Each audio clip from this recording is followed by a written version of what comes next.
ಪಕ್ಷಕ್ಕೆ ಸಾಗರ್ ಖಂಡ್ರೆ ಅವರಿಗೆ, ಸಾಗರ್ ಖಂಡ್ರೆ ಅವರಿಗೆ, ಈಶ್ವರ್ ಖಂಡ್ರೆ ಅವರಿಗೆ, ಈಶ್ವರ್ ಖಂಡ್ರೆ ಅವರಿಗೆ,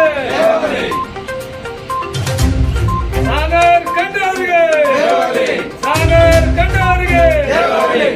ನಮ್ಮ ಮತ ಯಾರಿಗೆ? ನಮ್ಮ ಮತ ಯಾರಿಗೆ? ಕಾಂಗ್ರೆಸ್ ಪಕ್ಷಕ್ಕೆ.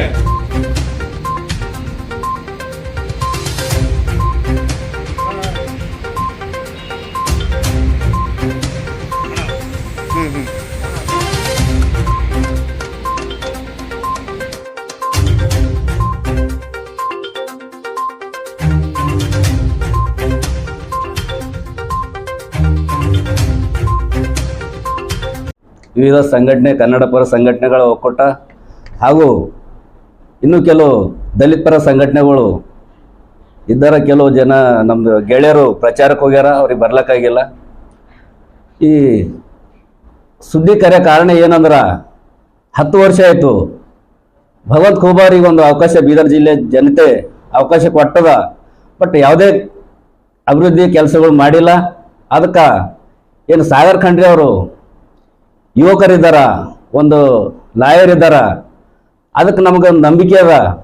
ಮುಂದೆ ಬರೋ ದಿನಗಳಲ್ಲಿ ಇವರು MP ಆದ್ರ ಒಂದು ಬೀದರ್ ಏನರ ಚೇಂಜಸ್ ಮಾಡ್ತಾರ ಅಂತೇಳಿ ಈ ಎಲ್ಲ ಉದ್ದೇಶ. ಯಾಕಂದ್ರೆ ಸ್ಪೆಷಲ್ ಆಗಿ ಯುವಕರರ ನಾವು ಎಲ್ಲ ಯುವಕರು ಕುಂತು ಅವ್ರಿಗೆ ನಾವೊಂದು ನಿರ್ಣಯ ತಗೊಂಡು ಒಂದು ಸಾಗರ್ ಖಂಡ್ರೆ ಅವರಿಗೆ ಕಾಂಗ್ರೆಸ್ ಪಕ್ಷಕ್ಕೆ ಒಂದು ಬೆಂಬಲ ಸೂಚಿಸ್ಬೇಕಂತೇಳಿ ಈ ಒಂದು ಸಭೆ ಕರೆದಿದ್ದೆವು.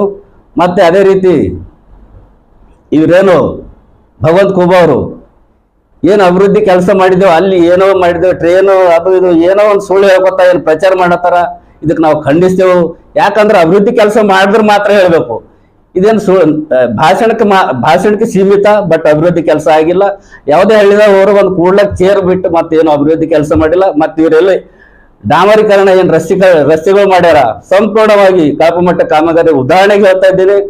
ಹಾಗೂ ಬಡವರ ಭೂಮಿಗಳು ಏನು ರೈತರ ಭೂಮಿಗಳೇನು ಇವ್ರ ಕಾಂಕ್ರೀಟ್ ಮಷಿನ್ಗಳು ಹಾಕ್ಯಾರ, ಅದ್ರನ್ನು ಕೂಡ ತನಿಖೆ ಮಾಡಿದ್ರೆ ಅವ್ರಿಗೆ ಎಲ್ಲೆಲ್ಲಿ ಕಾಂಕ್ರೀಟ್ ಮಷಿನ್ಗಳು ಹಾಕ್ಯಾರ ತನಿಖೆ ಮಾಡಿದ್ರು ಕೂಡ ಅಲ್ಲಿ ಬಡವರ ಭೂಮಿ ಎಲ್ಲ ಕಬ್ಜಾ ಮಾಡ್ಕೋತಾರ. ಹಾಗೂ ಇಂಥ ಹಲವಾರು ಸಮಸ್ಯೆಗಳವ.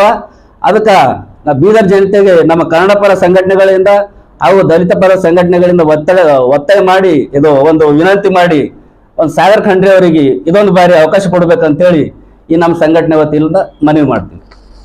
ಸಿದ್ಧಾಂತಗಳನ್ನು ಮೈಗೂಡಿಸಿಕೊಂಡಿರ್ತಕ್ಕಂಥ ಸಾಗರ್ ಖಂಡ್ರೆ ಮತ್ತು ಈಶ್ವರ್ ಖಂಡ್ರೆ ಅವರು ಸದಾ ಡಾಕ್ಟರ್ ಬಾಬಾ ಸಾಹೇಬ್ ಅಂಬೇಡ್ಕರ್ ಅವರ ತತ್ವಗಳನ್ನು ಜಾರಿಗೆ ತರ್ತಾ ಇದ್ದಾರೆ. ಮೋದಿಜಿ ಅವರು ಹೇಳ್ತಾರೆ, ನಾನು ಸಂವಿಧಾನ ವಿರೋಧಿ ಅಲ್ಲ, ಸಂವಿಧಾನವನ್ನು ರಕ್ಷಣೆ ಮಾಡ್ತಾ ಇದ್ದೀನಿ ಅನ್ನುವಂಥ ಮಾತನ್ನು ಹೇಳ್ತಾರೆ. ಅವರಿಗೆ ಮಾಧ್ಯಮದ ಮುಖಾಂತರವಾಗಿ ನಾವು ಪ್ರಶ್ನೆಯನ್ನು ಮಾಡ್ತೇವೆ. ಸಂವಿಧಾನದ ಪ್ರಕಾರವಾಗಿರ್ಬೇಕಾಗಿರ್ತಕ್ಕಂಥ ರೈಲ್ವೆ, LIC ಇವೆಲ್ಲವುಗಳನ್ನು, ಬ್ಯಾಂಕು ಇವೆಲ್ಲವುಗಳನ್ನು ರಾಷ್ಟ್ರೀಕರಣ ಮಾಡಬೇಕಾಗಿತ್ತು. ಅದನ್ನು ಬಿಟ್ಟು ಖಾಸಗೀಕರಣವನ್ನು ಮಾಡ್ತಾ ಇದ್ದಾರೆ. ಉದ್ದೇಶ ಏನಂತಂದರೆ ಸಂವಿಧಾನದಲ್ಲಿರ್ತಕ್ಕಂಥ ಎಲ್ಲ ರಾಷ್ಟ್ರೀಯ ಸಂಪತ್ತನ್ನು ಒಬ್ಬ ಒಡೆತನಕ್ಕೆ ಒಬ್ಬರಿಗೆ, ಅಂಬಾನಿ ಕುಟುಂಬದವರಿಗೆ, ಗುಜರಾತ್ದವರಿಗೆ ಕೊಡ್ತಕ್ಕಂಥ ಕೆಲಸವನ್ನು ಮಾಡ್ತಾ ಇದೆ. ಇದು ಪರೋಕ್ಷವಾಗಿ ಏನು ಹೇಳ್ತದೆ, ಸಂವಿಧಾನ ಪ್ರಕಾರವಾಗಿ ದೇಶದ ಆಸ್ತಿಗಳನ್ನು ರಕ್ಷಣೆ ಮಾಡ್ತಕ್ಕಂಥ ನಮ್ಮ ಪ್ರಧಾನಮಂತ್ರಿಜಿ ಅವರು ಆಸ್ತಿಯನ್ನು ಬೇರೆಯವರಿಗೆ ಮಾರಾಟವನ್ನು ಮಾಡ್ತಾ ಇದ್ದಾರೆ. ಇದರಿಂದ ಸಂವಿಧಾನಕ್ಕೆ ಅವರು ಗಂಡಾಂತರವಿದೆ.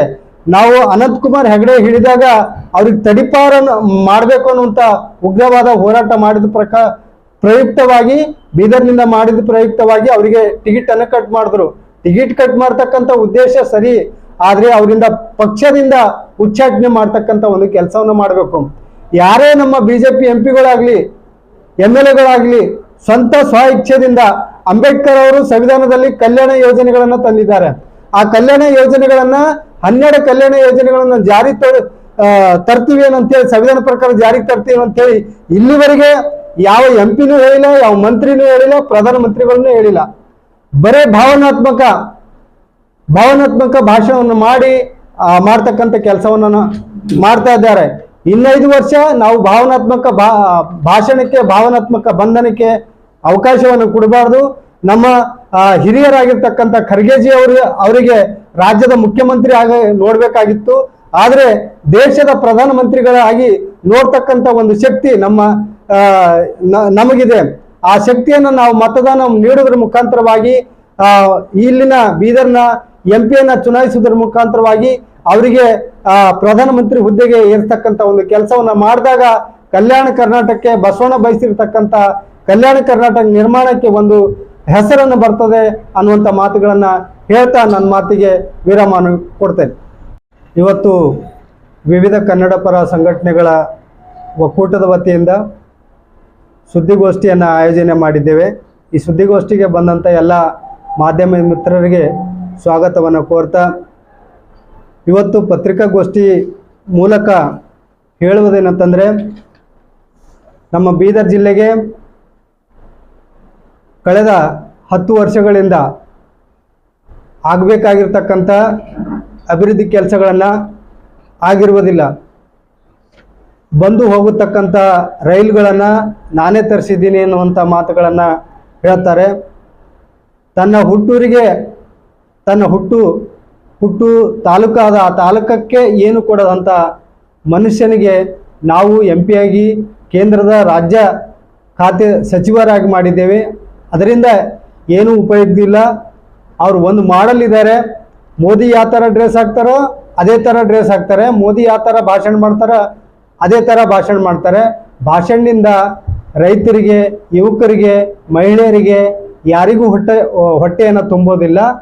ಆಗಬೇಕಾಗಿರ್ತಕ್ಕಂಥ ಅಭಿವೃದ್ಧಿ ಯೋಜನೆಗಳನ್ನು ಆಗಬೇಕಾಗಿದೆ. ಆ ನಿಟ್ಟಿನಲ್ಲಿ ಇವತ್ತು ಕಾಂಗ್ರೆಸ್ ಸರ್ಕಾರ 5 ಗ್ಯಾರಂಟಿಗಳನ್ನು ಕೊಟ್ಟಿದೆ. ಆ 5 ಗ್ಯಾರಂಟಿಗಳನ್ನು ಸರ್ಕಾರದ ವತಿಯಿಂದ ಕೊಟ್ಟಿದ್ದಾರೆ. ಅವು ಜನರಿಗೆ ತಲುಪ್ತಾ ಇದ್ದಾವೆ. ಜನರನ್ನ ಹೇಳ್ತಕ್ಕಂಥ ತಲುಪಿದಂಥ ಹಣವನ್ನು ಯಾವ ರೀತಿಯಾಗಿ ಉಪಯೋಗ ಮಾಡ್ಕೊಳ್ತಾ ಇದ್ದಾರೆ ಅನ್ನುವಂಥ ಮಹಿಳೆಯರು ಮಾತಾಡಿದ್ದಾರೆ. ನಾವು ಕನ್ನಡ ಪರ ಸಂಘಟನೆಗಳ ಒಕ್ಕೂಟದ ವತಿಯಿಂದ ಕಾಂಗ್ರೆಸ್ ಅಭ್ಯರ್ಥಿ ಲಾಯರ್ ಆಗಿರ್ತಕ್ಕಂಥ ಸಾಗರ್ ಖಂಡ್ರೆ ಅವರಿಗೆ ಬೆಂಬಲವನ್ನು ಕೊಡ್ತಾ ಇದ್ದೇವೆ. ಕಾರಣ, ಬೀದರ್ ಜಿಲ್ಲೆಯಲ್ಲಿ ಆಗಬೇಕಾಗಿರ್ತಕ್ಕಂಥ ಮಿನಿ ವಿಧಾನಸೌಧ ನಿರ್ಮಾಣ ಆಗಬೇಕು ಮತ್ತು ಎಲ್ಲ ತಾಲೂಕಾ ಕೇಂದ್ರಗಳಲ್ಲಿ ಕನ್ನಡ ಭವನ ಆಗಬೇಕು. ವಿದ್ಯಾವಂತ ನಿರುದ್ಯೋಗಿಗಳಿಗೆ ಉದ್ಯೋಗಗಳನ್ನು ಸಿಗಬೇಕು. ಮಹಿಳೆಯರಿಗೆ, ಮಕ್ಕಳಿಗೆ ಅಭಿವೃದ್ಧಿಪಡಿಸಲಿಕ್ಕೆ ಲೋನ್ಗಳನ್ನು ಸಿಗಬೇಕು. ಆ ನಿಟ್ಟಿನಲ್ಲಿ ನಾವು ಸಾಗರ್ ಖಂಡ್ರೆ ಅವರಿಗೆ ಬೆಂಬಲವನ್ನು ಕೊಡ್ತಾ ಇದ್ದೇವೆ.